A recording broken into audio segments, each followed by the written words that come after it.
Welcome back. Tonight, we travel. We are going back, more than 2,000 years back, to a city that was, in its time, the most magnificent place on earth. A city of marble and gold, of scholars and ships, of a library so vast that no human being could read every book within it in a lifetime. Alexandria. And at the heart of this city sat a queen. You think you know her. You have seen the films. You have seen the paintings. You have seen the milk baths and the eyeliner. You do not know her. Tonight, we meet Cleopatra as she actually was. Brilliant, multilingual, a scientist and a strategist. A queen who held the world's greatest empire at arm's length for 21 years through nothing but her mind. Tonight, we walk through her morning. We sit in her library. We listen at her court. Tonight, we meet the real woman behind the legend. Settle in. Close your eyes when you are ready. The story begins now. Alexandria wakes before its queen. The Mediterranean Sea sighs against the harbor walls. The Pharos lighthouse, one of the 7 wonders of the ancient world, has been burning all night, its flame visible from 40 miles out at sea. Fishing boats are already returning with the dawn catch. Inside the royal palace on the island of Antirhodos, the day begins quietly.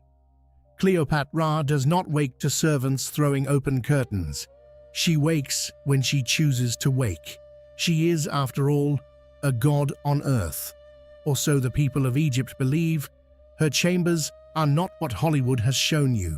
There is no excess, no clutter of gold. The walls are painted with cool blues and greens, frescoes of lotus flowers and ibis birds, a single bowl of fresh figs on a marble table, sheer linen curtains moving gently in the sea breeze. She rises. A handmaiden brings warm rose water for her face. Another brings a tray with goat's milk yogurt, dates, and warm flatbread, drizzled with honey from her own gardens. She is 27 years old in this year. Already, she has been queen for more than half her life. She is, by every account that survives, not the most physically beautiful woman in the ancient world. Plutarch himself wrote that her beauty was, not in itself, altogether incomparable. What was incomparable was her voice, her charm, her mind.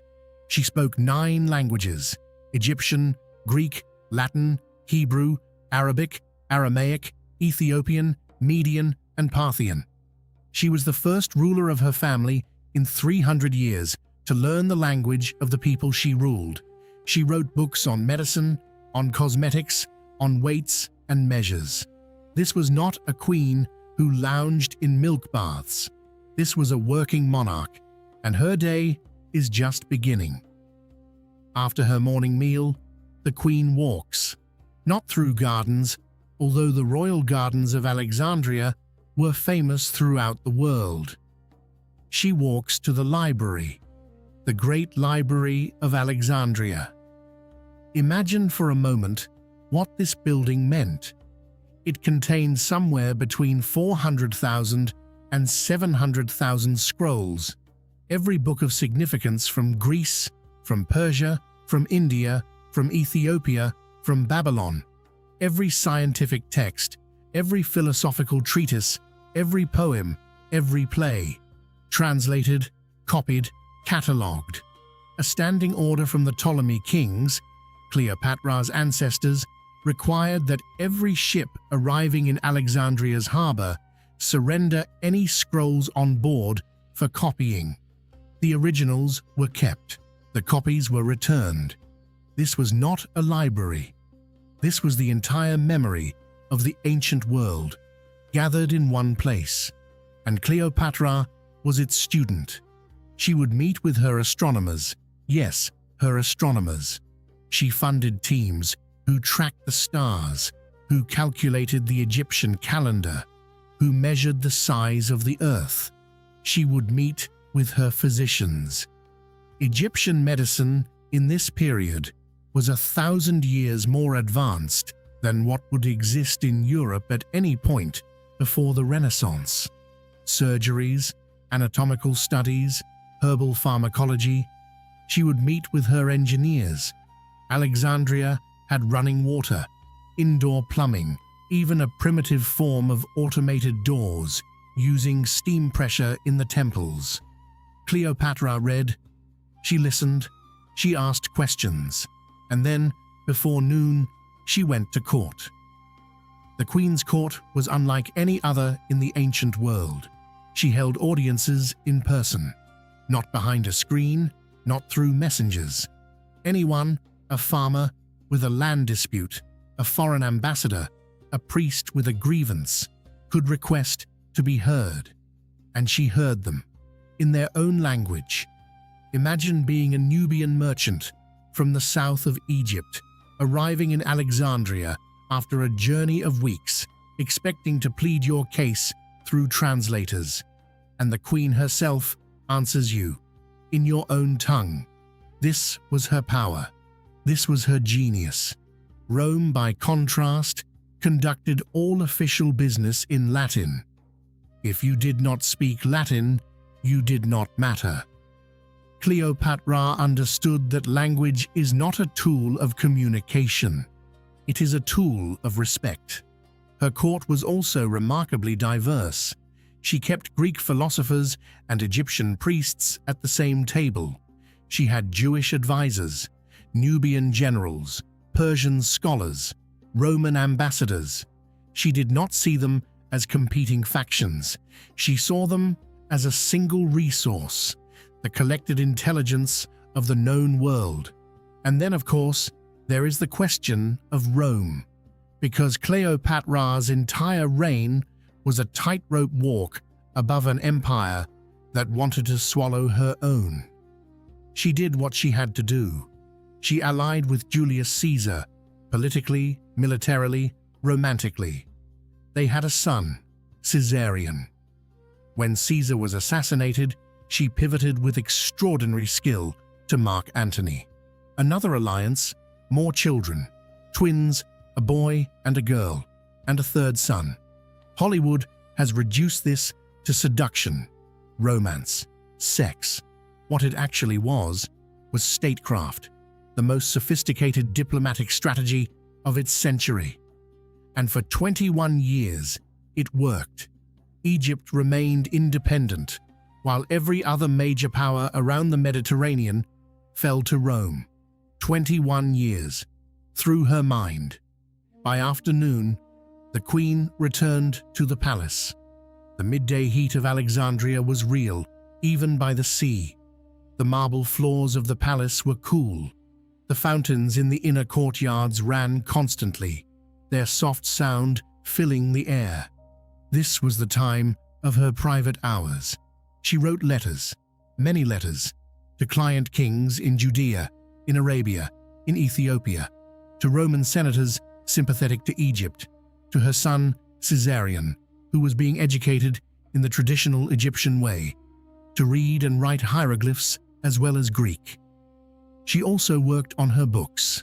Yes, Cleopatra wrote books, multiple texts, one on cosmetics that survived for centuries and was quoted by Roman physicians, one on weights and measures, one on hairdressing, and one major work on medicine, gynecology in particular, that scholars of antiquity referred to as authoritative.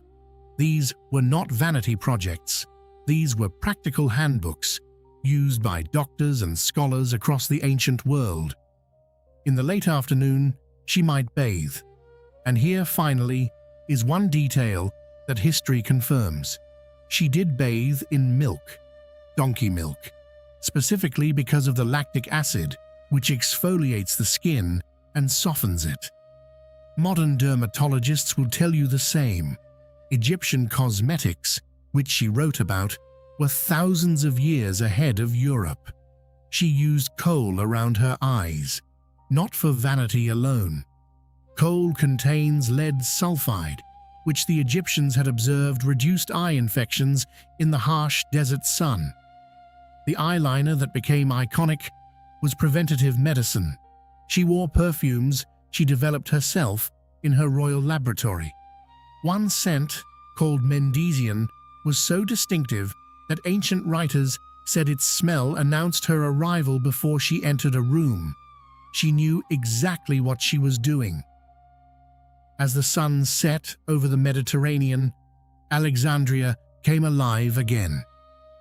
The evenings were for entertainment, for diplomacy of a different kind.